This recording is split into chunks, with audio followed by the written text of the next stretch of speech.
देश की ताकत तीनों है, महान जवान, किसान और जनता महान। नेशनल हेराल्ड केस में नई एफआईआर। अभिषेक मनु सिंघवी ने केंद्र सरकार पर साधा निशाना, बोले बिना अपराध मनी लॉन्ड्रिंग कैसे।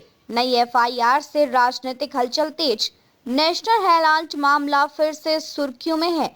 दिल्ली पुलिस की आर्थिक अपराध शाखा ने कांग्रेस की वरिष्ठ नेता सोनिया गांधी और उनके बेटे राहुल गांधी के खिलाफ नई एफआईआर दर्ज की है। इस कदम के बाद राजनीतिक हलचल तेज हो गई है और कांग्रेस ने केंद्र सरकार पर सवाल उठाए हैं। कांग्रेस ने सोमवार को दिल्ली के विजय चौक पर प्रेस कॉन्फ्रेंस की। इस दौरान एआईसीसी, लॉ, ह्यूमन राइट्स और आरटीआई विभाग के चेयरमैन अभिषेक मनु सिंघवी ने सरकार पर गंभीर आरोप लगाए हैं। उन्होंने कहा कि केंद्र सरकार देश की बिगड़ती अर्थव्यवस्था, बढ़ती बेरोजगारी, फैलती नफरत, असफल विदेश नीति और वैश्विक चुनौतियों जैसे अमेरिका चीन से ध्यान भटकाने के लिए नेशनल हेराल्ड मामले को हवा दे रही है। सिंघवी ने तंज कसते हुए कहा कि ईडी और भाजपा को नोबेल पुरस्कार मिलना चाहिए कि कैसे बिना किसी अपराध की मनी लॉन्ड्रिंग का मामला बनाया जा सकता है। नेशनल हेराल्ड और यंग इंडियन का मामला। सिंघवी ने बताया कि नेशनल हेराल्ड की parent company associated journals limited एक पुरानी और आदर्शों पर आधारित कंपनी है।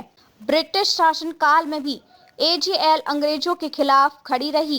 कांग्रेस ने एजेएल को आर्थिक रूप से मजबूत बनाने के लिए अलग अलग समय पर कर्ज दिया, जो कुल 90 करोड़ रुपए तक पहुंच गया। बाद में कंपनी को कर्ज मुक्त करने और मजबूत बनाने के लिए एजेएल के कर्ज को शेयर होल्डिंग में बदलने का निर्णय लिया गया। इसी प्रक्रिया के लिए यंग इंडियन प्राइवेट लिमिटेड बनाई गई। ना तो कोई पैसा ट्रांसफर हुआ और ना कोई संपत्ति। यंग इंडियन के डायरेक्टर्स में ऑस्कर फर्नांडिस, मोतीलाल वोरा, सैम पित्रोदा, सुमन दुबे, सोनिया गांधी और राहुल गांधी शामिल हैं। ये एक नॉन प्रॉफिट कंपनी है। सरकार का दावा है कि कांग्रेस का पलटवार। सरकार का कहना है कि एजेएल की 99% हिस्सेदारी यंग इंडियन को जाने के कारण एजेएल की संपत्तियां भी यंग इंडियन के पास चली गई और मनी लॉन्ड्रिंग हुई। सिंघवी ने इसे विचित्र और अद्भुत बताया क्योंकि असल में कोई पैसा या संपत्ति ट्रांसफर नहीं हुई। सिंघवी ने यह भी बताया कि इस मामले में पहले ही एक चार्जशीट दायर हो चुकी थी, जो अभी राउच एवेन्यू के स्पेशल कोर्ट में लंबित है।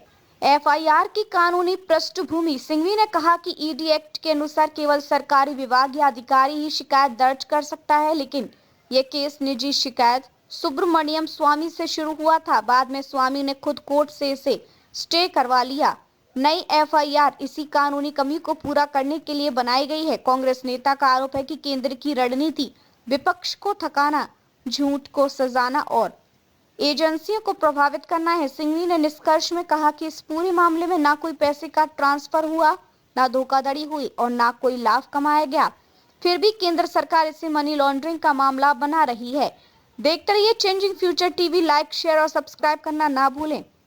देश, दुनिया और भविष्य की सबसे बड़ी खबरों के लिए।